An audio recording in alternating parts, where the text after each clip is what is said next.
The stars had always been kind to humanity. For 800 years, they had spread across the galaxy like seeds in the wind. They built cities on distant moons. They made homes on planets that orbited foreign suns.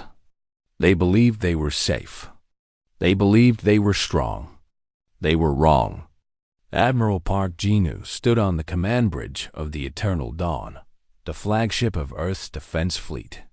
He was 62 years old, with gray hair cut short in military style and deep lines on his face from decades of service. In all his years, he had never seen anything like what filled his view screen now. The sky above Earth was turning black. Not from clouds or storm or night. It was turning black with ships. Thousands of them. Tens of thousands. They came through a hole in space that had not existed 5 minutes ago, pouring out like water from a broken dam. "Admiral," Lieutenant Han Yuna said from her station. Her voice was steady, but Genu could see her hands shaking.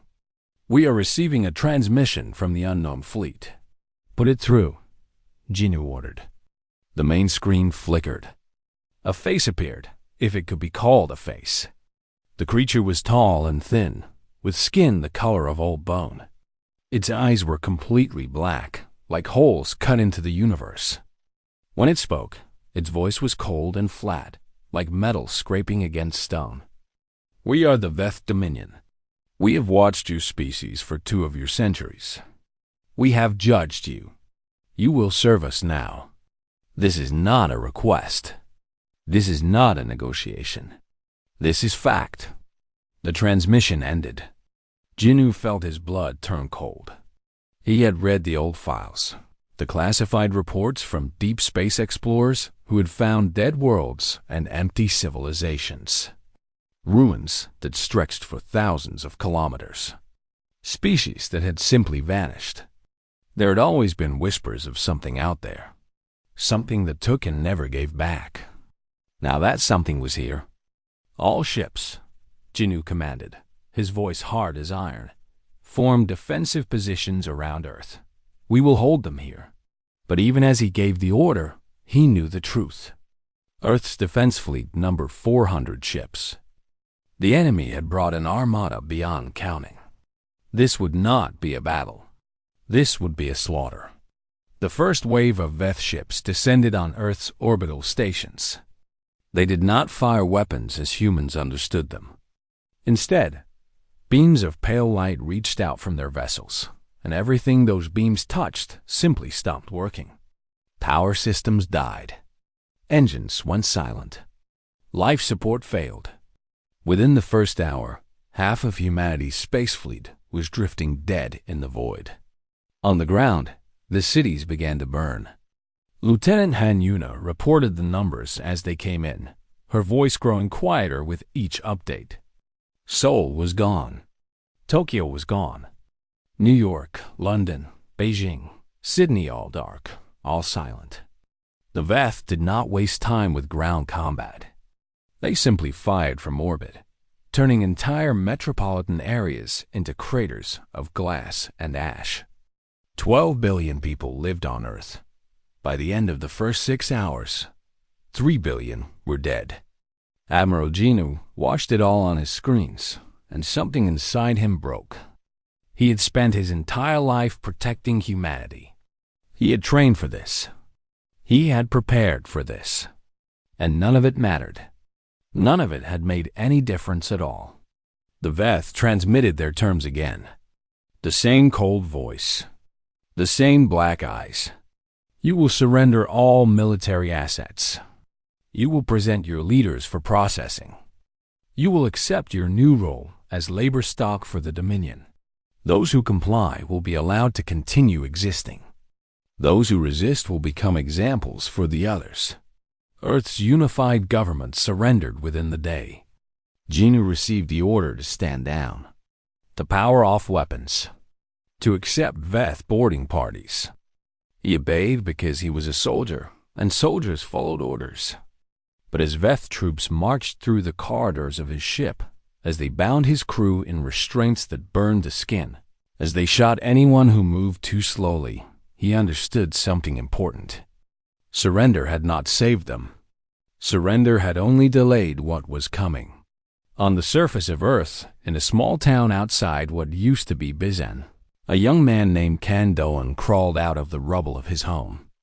He was 24 years old, an engineer who had been designing water purification systems for colony ships. Now his workshop was ash. His tools were melted slag. His dreams were smoke rising into a blood-red sky. He found his mother first. She was still breathing, but her legs were trapped under a fallen wall. He tried to free her. He pulled and dug and screamed until his hands bled. But the wall would not move, and the Veth transports were landing all around them. "Go," his mother whispered. "Run. Leave." "I won't leave you," Do-eun said. But then the Veth soldiers came. They did not speak. They did not explain. They simply pulled Do-eun away from his mother and threw him into a line of other survivors. He watched as they pulled his mother from the rubble, not to save her, but to sort her. She was old. She was injured. She was not useful. They shot her where she lay. Do-eun did not scream. He did not cry. He simply watched, and something inside him hardened into stone, into iron, into something the Veth would never be able to break. In the days that followed, Do-eun was processed, tagged, numbered. He was loaded onto a transport ship with 10,000 other humans, packed into cargo holds meant for equipment, not people. The Veth did not provide food. They did not provide water. They did not care how many survived the journey. There would always be more humans. The ship lifted off from the burning Earth and carried them into the stars. Carried them toward a future of chains and labor and slow death in alien mines. But Do-eun did not despair. He watched. He listened. He learned. The Veth spoke freely around their slaves, believing humans too stupid to understand. But Do-eun was an engineer. His mind was built to find patterns, to solve problems, to understand systems. And slowly, carefully, he began to understand the Veth. They were old. Ancient, in fact. They had been conquering species for longer than humanity had existed. They had a system, a method. Break the leaders. Kill the resistors. Work the rest until they died. It had never failed them. But Do-eun noticed something else too. The Veth were arrogant. They did not guard their technology carefully. They did not fear their slaves. Why would they? No species had ever successfully resisted them. No species had ever fought back after surrender. On the transport ship, surrounded by the weeping and the dying, Kang Do-eun made a promise. Not to God, not to his dead mother, not to anyone who might be listening. He made the promise to himself. Never again, he thought. We surrendered once. We learned what it cost. Never again. And in the darkness of the cargo hold, as the earth grew small behind them, a tiny spark of defiance began to burn. 40 years passed under Veth rule. 40 years of chains and blood and endless labor. The planet Kepler 442b was a mining world. Its surface was covered in gray dust and black rock, with no trees, no rivers, no beauty of any kind. The sky was the color of rust, and the air smelled of metal and death. Here, in tunnels that stretched deep into the planet's core, humans worked until they died. Chomira was born in those tunnels. Her mother had been a teacher on Earth, a woman who had filled classrooms with laughter and wonder. But that woman died giving birth in a labor camp, her body broken by years of hard work and poor food. Myra never knew her mother's voice. She only knew the story, passed down by the older workers who remembered the old world. Mira was 23 now, thin and hard like everyone else in the camps. Her skin was permanently gray from the dust. Her lungs made a rattling sound when she breathed. The doctor said she would not live past 30. Most miners did not. But Mira had something the Veth did not expect. She had a gift for languages. As a child, she had listened to the Veth overseers speak to each other. Their language was strange, full of clicking sounds and long pauses. Most humans found it impossible to understand. But Myra's brain worked differently. She heard patterns where others heard only noise. By the age of 10, she understood basic Veth commands. By 15, she could follow their conversations. By 20, she spoke their language better than some of their own soldiers. She told no one. This was her secret, her weapon. The Veth talked freely around their slaves, just as they had on the transport ships 40 years ago. They discussed supply routes, guard schedules, weapon maintenance, technology repairs. They spoke of their fears too, though they had few. The Veth were a proud species. They had conquered 43 different races across the galaxy. They believed themselves unbeatable.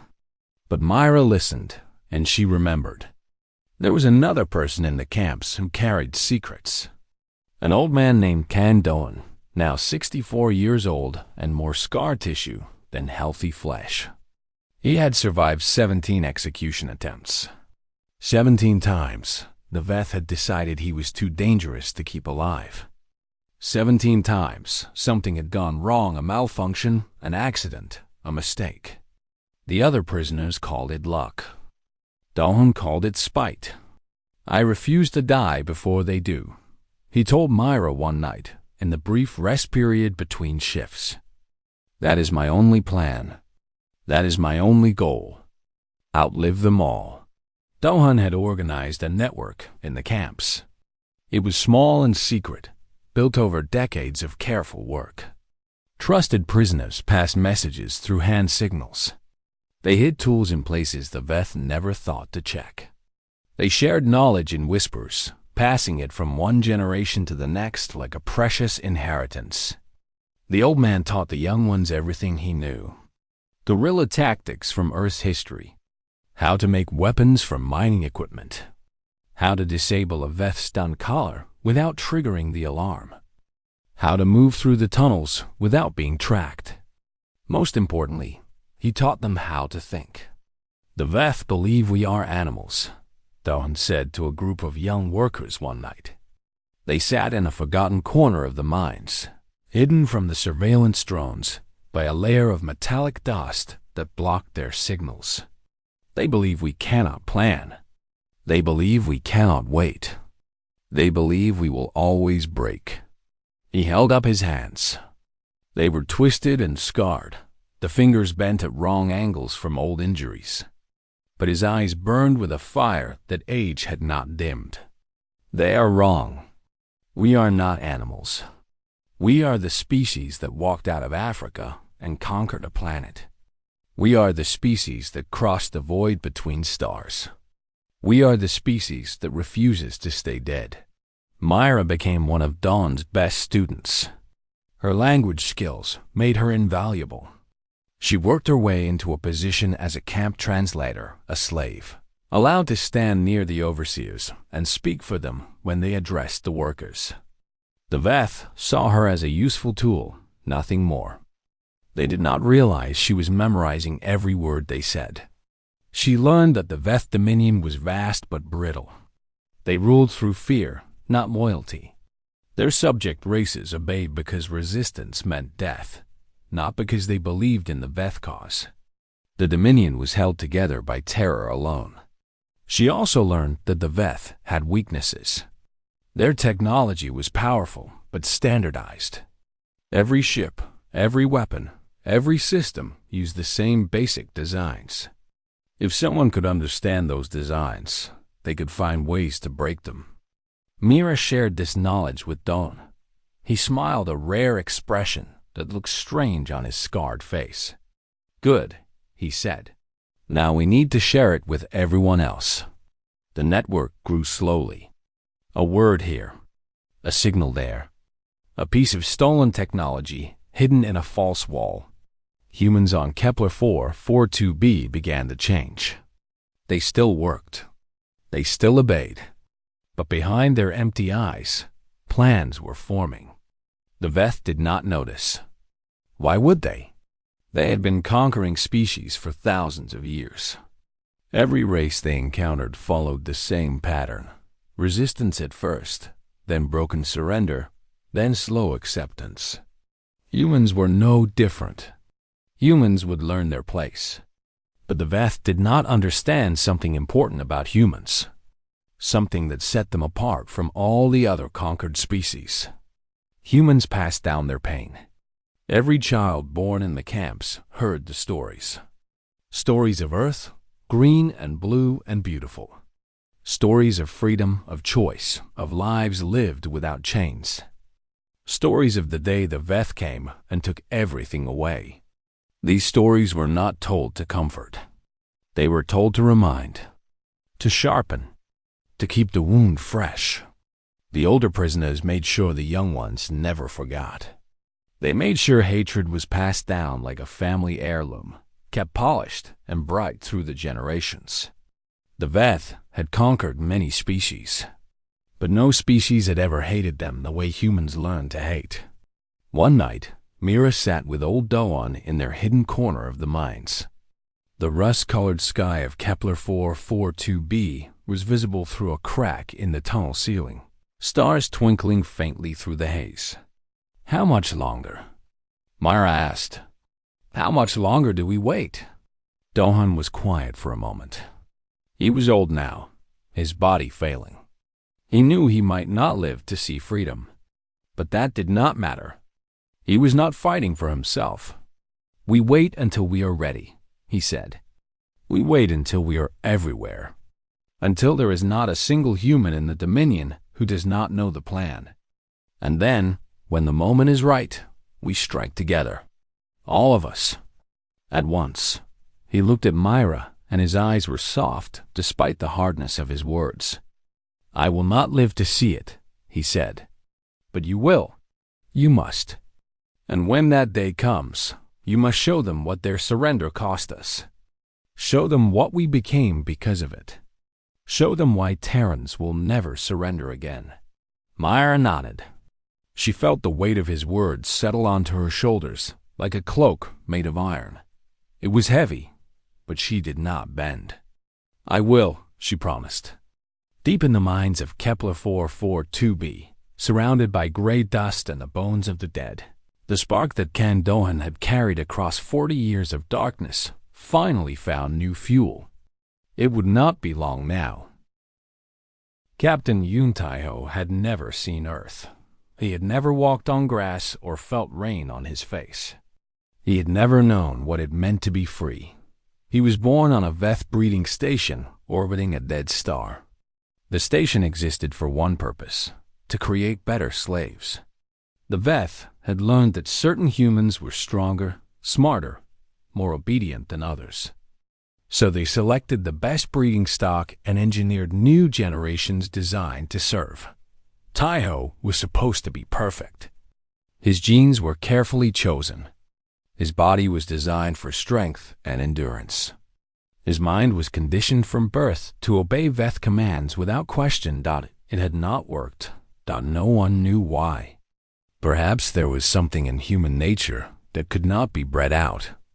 Perhaps the Veth did not understand the human heart as well as they thought.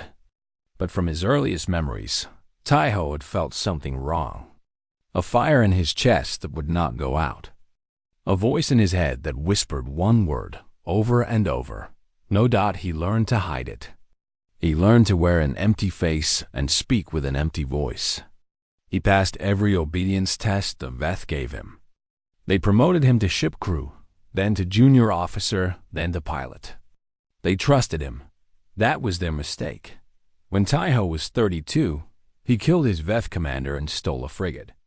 He set course for the outer systems, where the Dominion's control was weakest.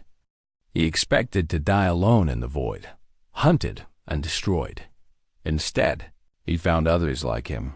The resistance had been building for decades. Scattered cells across hundreds of worlds, connected by secret codes and hidden networks. When Taiho arrived at a dead moon called Ember Station, he found 61 humans waiting for him. Each one had their own story. Each one had their own scars.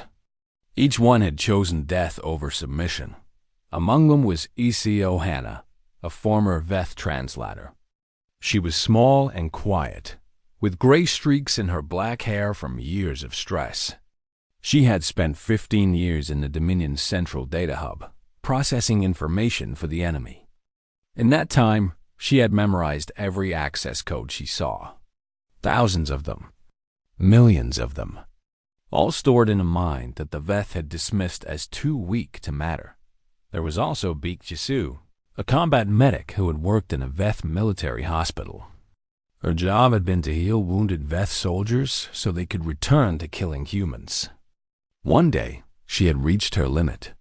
She killed her overseer with a surgical laser and escaped with a shipment of medical supplies.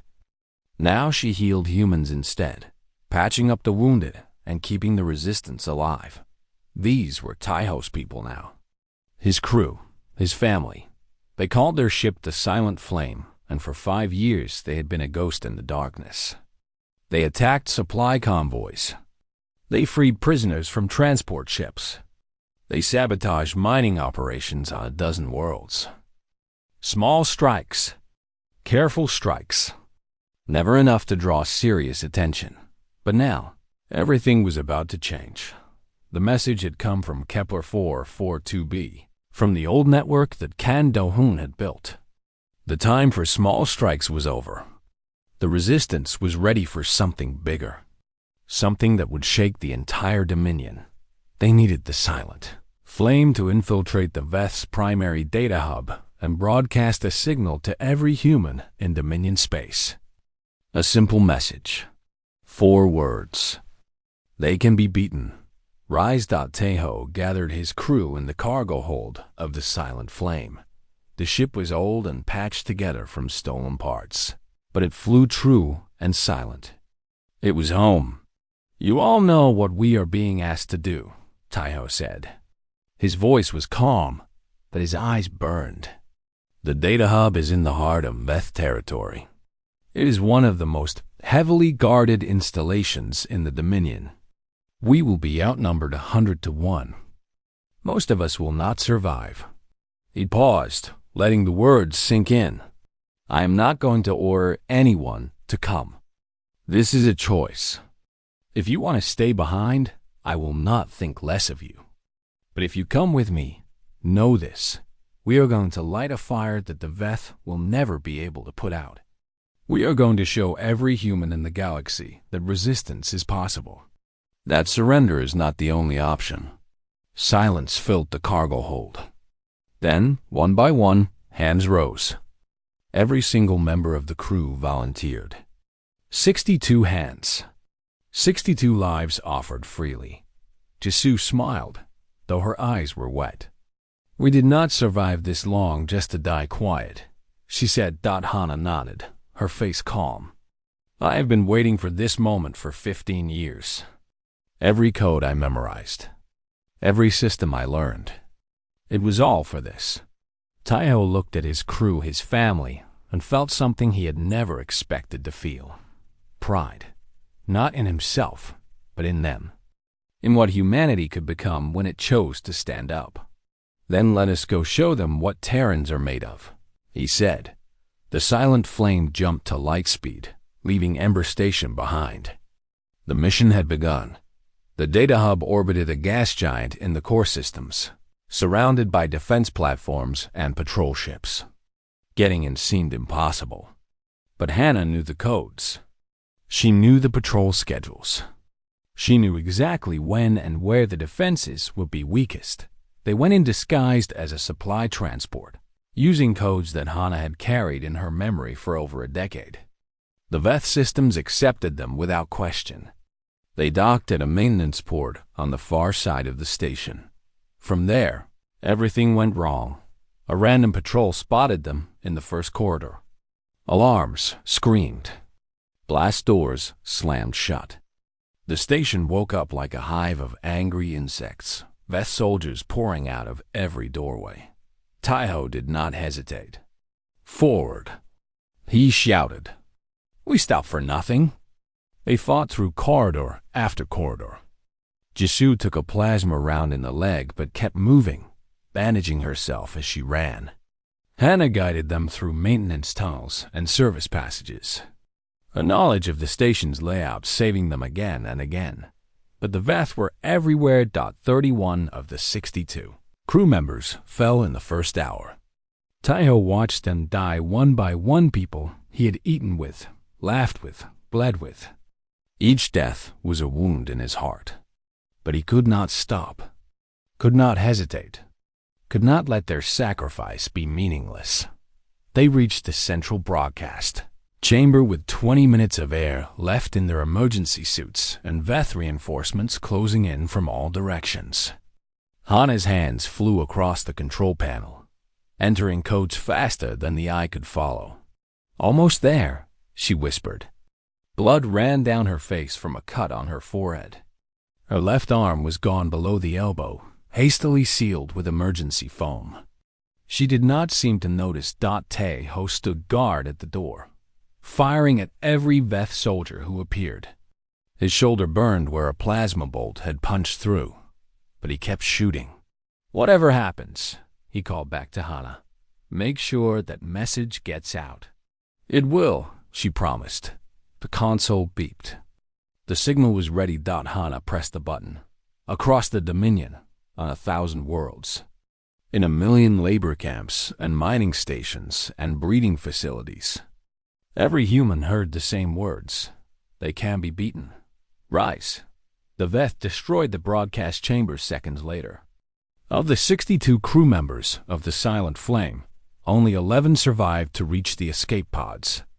Taiho was among them, burned and bleeding but alive. Hana clung to life beside him, pale and cold from blood loss. Jisoo had carried 3 wounded comrades through 2 kilometers of enemy corridors, refusing to leave anyone behind. They fled into the darkness of space, chased by Veth hunters. Many would not make it to safety. Many would die in the days that followed. But it did not matter. The signal had gone out. The fire had been lit. And across the galaxy, humans stopped working, started fighting, started dying on their own terms instead of the Veths. The war for freedom had finally begun. In all their thousands of years of conquest, they had developed a simple and effective method. Every species had leaders. Kill the leaders, and the rest surrendered. Every species had weaknesses. Find the weaknesses, and the rest broke. It had worked on 43 different races. It had never failed.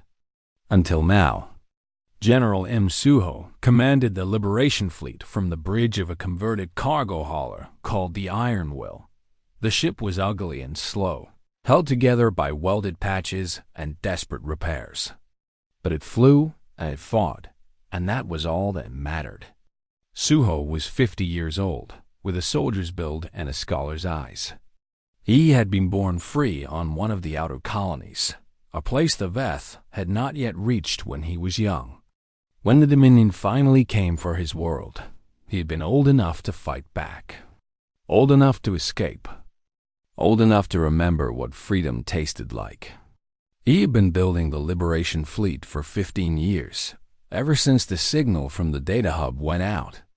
What started as a handful of stolen ships and desperate fighters had grown into something real, something dangerous.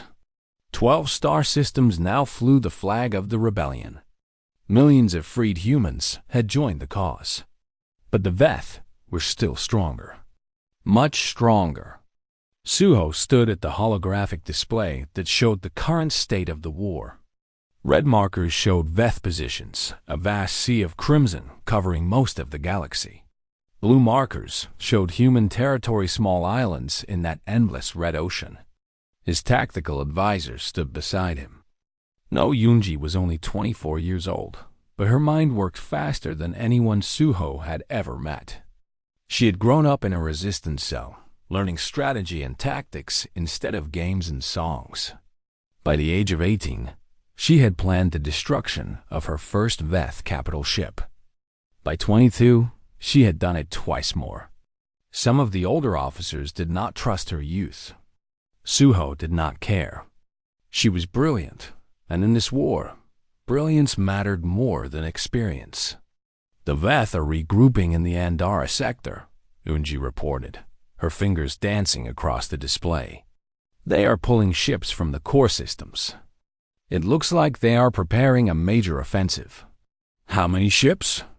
Suho asked. Estimates say between 2,000 and 3,000. The number hung in the air like a death sentence. The Liberation Fleet had 400 ships, most of them converted civilian vessels. Against 2,000 Veth warships, they would last minutes. But Suho did not despair. Despair was a luxury he could not afford. We will not meet them in open battle, he said. We will scatter. Hit their supply lines. Strike their bases when they are empty. Make them chase shadows. It was the only strategy that worked. The Veth were stronger, but they were also slow. Their fleets were designed for overwhelming force, not quick pursuit. Humans had learned to fight like water flowing around obstacles, slipping through cracks, never staying in one place long enough to be crushed. The war had been going on for 10 years now. 10 years of running and hiding and dying. 10 years of small victories and terrible losses. Sometimes Suho wondered if they could ever truly win. The Veth were so powerful, so old, so certain of their own superiority. But then he would remember the signal. They can be beaten, rise, and he would keep fighting. On Kepler 442b, the mining camps had become something new. No longer slave pits, they were fortresses of resistance. The tunnels that had once been prisons were now armories and training grounds. The workers who had once labored in chains now crafted weapons and planned attacks. Old Kandoan was still alive, though barely. He was 102 years old, and more of his body was machine than flesh now. His heart was artificial. His lungs were filters. His legs were metal frames that allowed him to walk when his real bones had crumbled to dust. But his mind was still sharp. His hatred was still burning, and his voice still carried weight with every human in the system. The Veth Supreme Commander had grown tired of the rebellion. He was ancient even by Veth standards, a creature who had lived for 2,000 years and conquered more species than he could remember. Humans were supposed to be easy. Humans were supposed to break. He broadcast a galaxy-wide ultimatum. His voice echoed on every human world, every ship, every hidden base. For every human combatant killed, he declared, 100 human civilians will die. For every act of sabotage, 1,000. For every ship destroyed, 10,000. This is not a threat. This is a promise. Submit now, or your species will cease to exist. It was meant to break them. It was meant to show them the hopelessness of their situation. It was meant to remind them of their place. It united them instead. Dohon broadcast his response from a hidden base deep in the tunnels of Kepler 442b.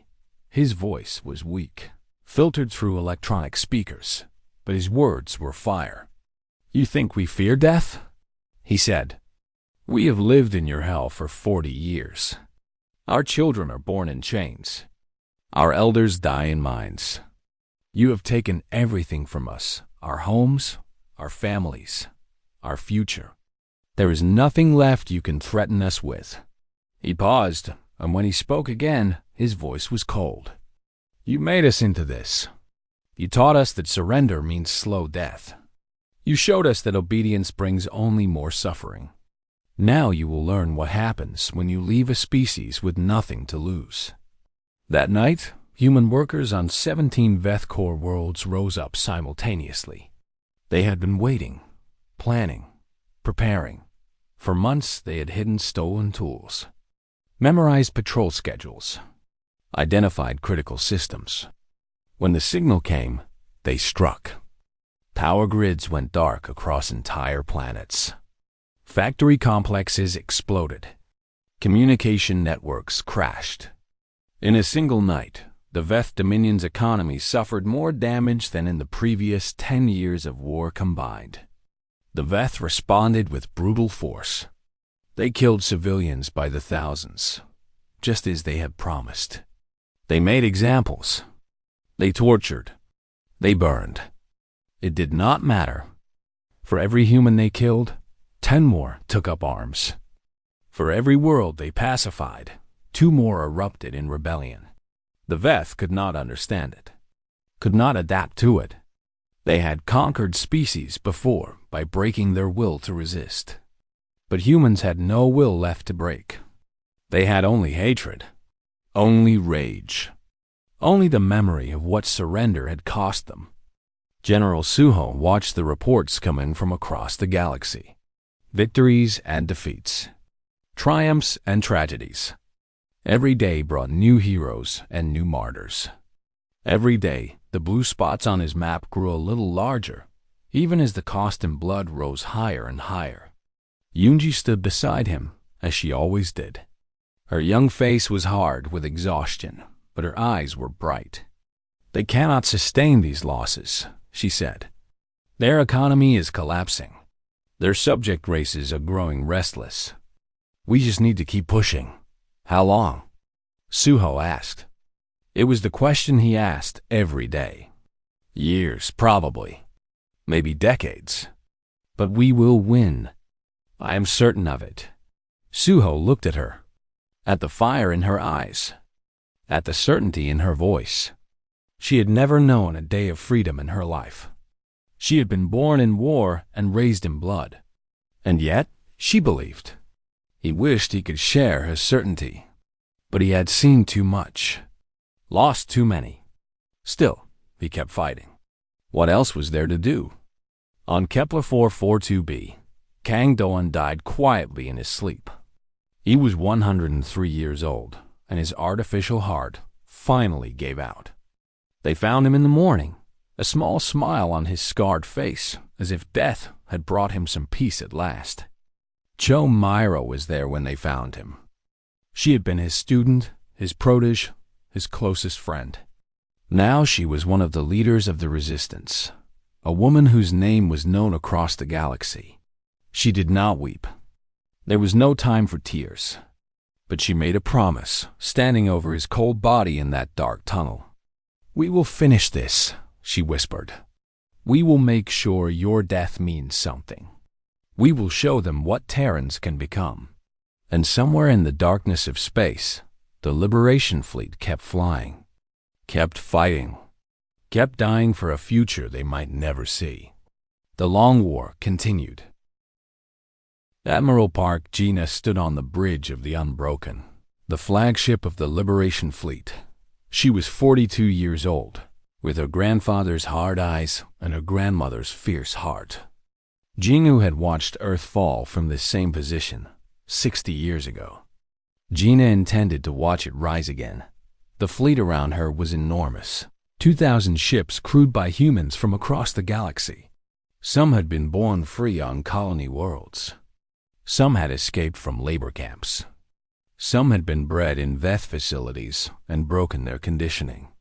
All of them had come here for the same reason, to take back their home. Earth hung in the view screen, blue and green and beautiful, even after decades of Veth occupation. The Veth had not ruined it completely. They needed it functional for their purposes. But the great cities that had once sparkled with light were dark now, their population scattered to camps across the planet. Between the Liberation Fleet and Earth stood the Veth Armada. 800 ships, the last desperate defense of a dying empire. The Dominion was collapsing. 20 years of rebellion had shattered their economy and broken their hold on their subject races. Other species were rising up now, inspired by humanity's example. The Veth were fighting on a dozen fronts and losing on all of them, but they would not give up Earth without a fight. This was where it had started. This was the symbol of their conquest. This was the place they had broken humanity once before. They intended to break them again. "All ships," Gina commanded, her voice steady and clear. "Begin the attack." The space around Earth erupted in fire and light. On the surface of the planet, Yun Taiho led the ground assault. He was 60 now, and half his face was metal and plastic from old wounds. His body was failing, too many years of war, too many injuries, too many close calls. But he could still hold a weapon. He could still fight. Beside him was Sho Myra, now in her 60s, but still strong, still sharp, still burning with the same fire that had kept her alive through decades of suffering. She had been born in chains on Kepler 442b. She had dreamed of Earth all her life. A world she had only seen in old pictures and older stories. Now she walked on its soil for the first time, even as that soil shook with the thunder of battle. "It is beautiful," she said, looking around at the green hills and the blue sky. "Even after everything they did to it, it is still beautiful." Taiho nodded. He had never seen Earth either. None of them had. They were fighting for a home they had never known, a world that existed only in memory and legend. But that was enough. That had always been enough. The Veth Planetary Fortress was the largest structure on Earth. A massive dome of black metal that had been built over what used to be Seoul. Inside, the Veth Supreme Commander watched the battle unfold with growing despair. His forces were being overwhelmed. His ships were being destroyed one by one. His ground troops were falling back. For 2,000 years, he had never lost. He had conquered species beyond counting. He had built an empire that spanned the galaxy. And now it was all falling apart. He could not understand. Humans were weak. Humans were short-lived. Humans were supposed to break like all the others. What made them different? What made them keep fighting when victory was impossible? The answer came when the doors to his throne room exploded inward. Myra walked through the smoke and fire, flanked by Taiho and a squad of battle-hardened soldiers. She was wounded, a plasma burn on her side, blood running down her arm, but she walked like a queen, like a conqueror. The Supreme Commander rose from his throne. He was ancient and terrible, his bone-white skin stretched tight over a frame that had lived for millennia. His black eyes showed no fear. "You have won nothing," he said. "Kill me, and another will take my place. Destroy my empire, and we will rebuild. Your species will never know peace.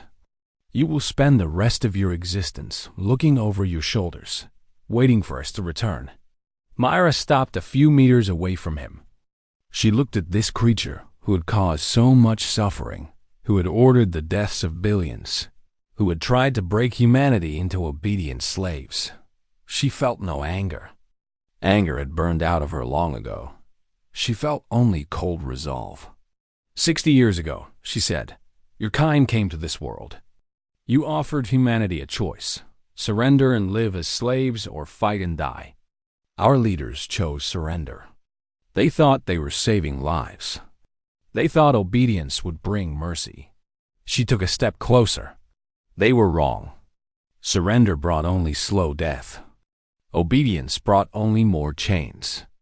For 60 years, we lived in your hell. We watched our children born into bondage. We watched our elders die in your minds. We learned what surrender really meant. Another step. Now you offer us terms again. Peace, if we stop fighting. Autonomy, if we submit. You still do not understand. We learned our lessons 60 years ago, and we have never forgotten it. She raised her weapon. Terrans do not surrender. You taught us that. The Supreme Commander died with those words echoing in his ears. The battle for Earth ended 3 days later. The last Veth ships fled into deep space, chased by human hunters. The last Veth ground forces surrendered, ironic, given what they had demanded of humanity for so long. Gina brought the Unbroken down to the surface. landing in a field that had once been part of a great city. When she stepped off the ship, she saw something that made her heart stop. Millions of humans were waiting. They had come from the camps, from the ruins, from the hidden places where they had survived for decades. They were thin and scarred and broken in body, but they were standing. They were cheering. They were weeping with joy. Myra and Taiho were there too, standing among the crowd. Taiho's wounds had finally caught up with him. He leaned on Mira for support, too weak to stand on his own. But he was smiling. "We did it," he said. "After everything. We actually did it." Myra nodded. She thought of old Kang Dohan, who had kept the spark alive for 40 years in the darkness of the mines. She thought of Seohana and the crew of the Silent Flame, who had died lighting the first fire.